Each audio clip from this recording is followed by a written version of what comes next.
ready to mock. We're back again, ready for another 10-minute mock draft. My dog is snoring in the background. Perfect energy for this mock. We're going to try and do, let's see, probably a 15-round draft on the pick an 11th. This is going to be a late pick in a PPR draft. No flex, 3 wide receivers. I like to keep this where it's we're kind of picking against everyone. Just like if you're in a normal draft, it would be a bunch of different people using a bunch of different cheat sheets, and that's what you want to go up against. That's what we're going to do today. PPR, 11th pick. Let's see how we do. DeAndre Hopkins was the first pick overall. It's already going nuts. Everybody's already going crazy. Okay, I'm up. I have no problem going with Mr. Michael Thomas first. I do love Keenan Allen, but we'll go with Thomas first on that first one. Running back. Oh, Melvin Gordon. I'm all over it. MG3. We're already flying through this. Now, to me, the 3rd round is the absolute worst round this year. There's just not a lot there. Zach Ertz, I wouldn't have too much trouble taking him. Demaryius Thomas, okay. Let's see what we got left here on the wide receivers. Mark Cooper. I'm fine going with Demaryius Thomas right now. Case Keenum there, a much better quarterback than they've had in recent years. And Demaryius Thomas has always proven to be an excellent receiver no matter who's at quarterback. I was hoping Ertz would fall to me here, so I'm already a little. Although I do like to wait for tight ends, even in although in a PPR having Ertz this early would have been nice. You know what we can do? Let's see what happens. This is what I love about this mock draft wizard, which by the way you can go to if you go down to the link in the description. You can go right to it from there and draft away. Let's go there and see what happens. See, either way I'm screwed. Somebody's gonna take one of my guys in those 2 spots. You know, I'll revert it again. I'm gonna go with Demaryius Thomas because I think I can do better tight end wise later on. Let's see if they take Thomas. Oh yeah, they took Ertz again. All right, that's fine. We can live with that. And since this is a PPR with 3 wide receivers, I'm going to go with a 3rd wide receiver early, even before I go to back to the running backs. Because look at how many are there. Like, wide receivers are already, well, there's not that big of a difference. I'm fine with going Golden Tate here. He gets a lion's what? The lion's share? Who just said that? That's me. Gets the lion's share of the targets from Matt Stafford. So I'm fine with that. Let's see if he can pick up some more touchdowns this season, though, and get back to 120 plus targets. Okay, so we move down. Greg Olsen is a tight end at the end of the 5th. That's not bad at all. That's an interesting offense. Rashad Penny is interesting too. You know what? I'd rather have Lamar Miller with Houston than Penny at this point. Ooh. Oh, see, I accidentally picked Mark Ingram. We're going to go back here and revert that. I'll take Lamar Miller. Pick him, and then he pops up down here, and I draft him. So I'm going to show you something real quick. That's a nice little thing you can do with this tool. And you can connect this with your own draft.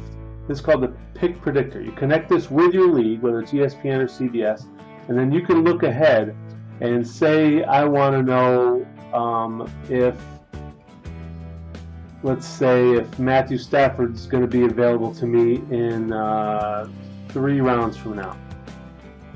Matthew Stafford, there's a 90% chance that Matthew Stafford's going to be picked within the next 3 rounds. So if I want Stafford, I got to start thinking about getting him within the next 2 rounds at least. Then you can kind of bounce down here. Yeah, he's still at a 90% chance. So he's going soon. 86% chance that he's going to go in the next round. So if I want him, I got to grab him early. I don't want him. I don't mind Matthew Stafford. I like him actually a lot, but I'm not going to take him at this point. I definitely do need to go back to the cheat sheet here. See, we're left with the wide receivers and the running backs. You know, Rashad Penny to go back to back running backs, but I already have 2 running backs, no flex, so I'm not going to dig as deep into the running back. You know what? Greg Olsen at this point, I'm good with.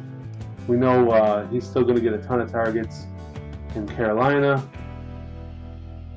So let's see what happens here. We didn't really touch on, but Michael Thomas with the Saints same thing. We know he's the main target for Drew Brees. The Saints are throwing much less this past year than they did in previous years. But even with that, Michael Thomas still gets his, and I'm good with that. Look at Rashad Penny still dropping. You know what? I think I'll jump all over that too. At this point, Rashad Penny or actually I was going to say Randall Cobb.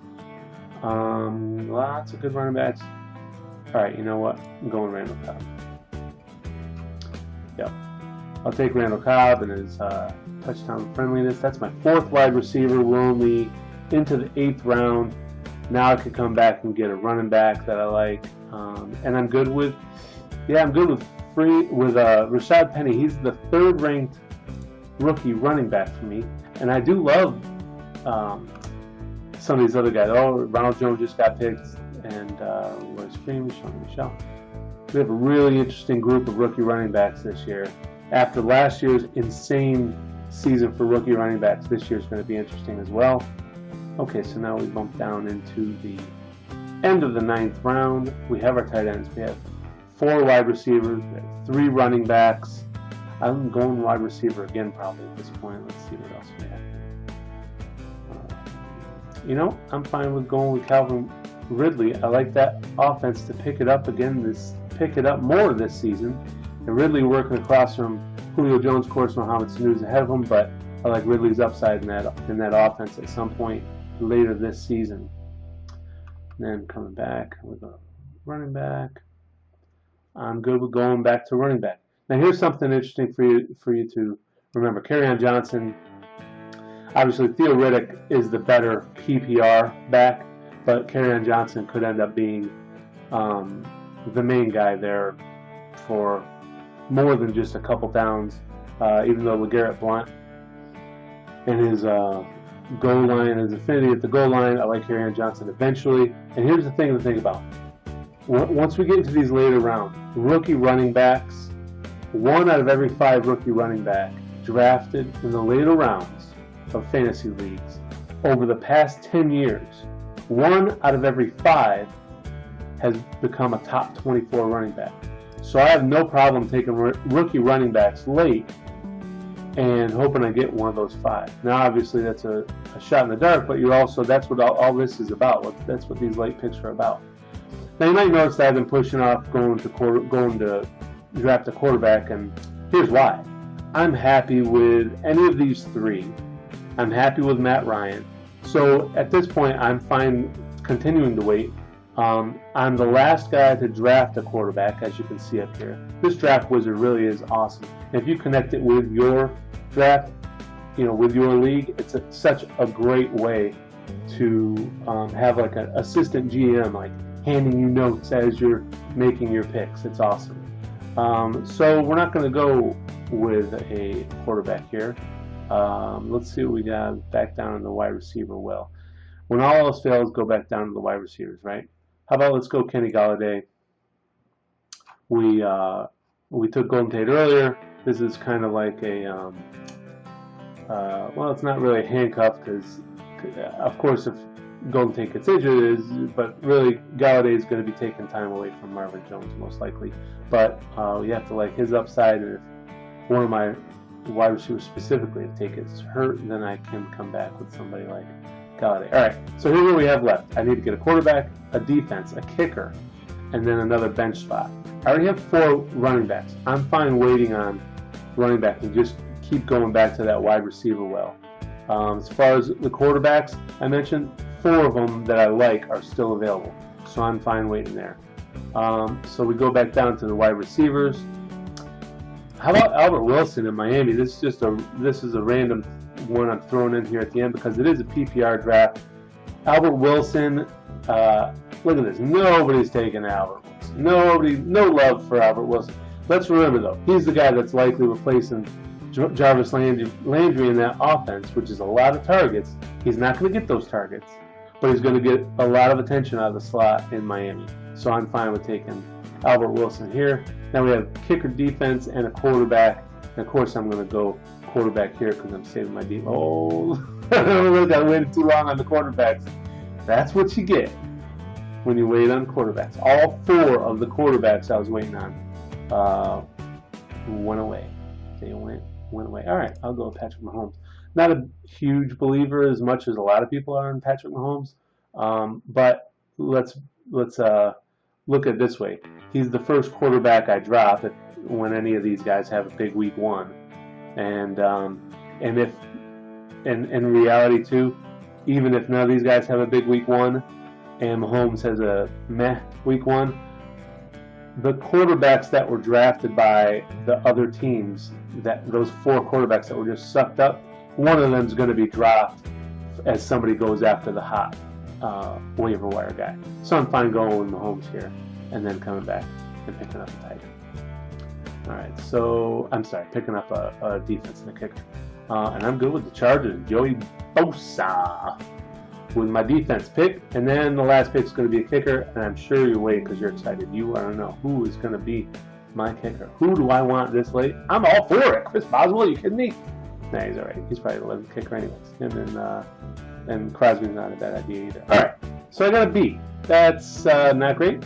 That's not fantastic.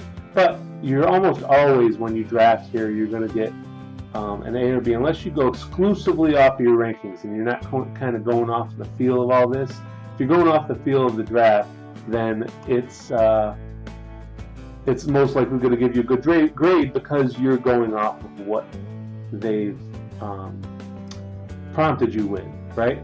So middle of the road with my starters, even middle of the road overall, middle with my starters. I have a really good bench. All right, well, top 3 bench. Let's not get crazy with the really good. But I'll be danged if I'm going to finish behind Pretty Flacco. That's just not happening. All right, so draft analysis.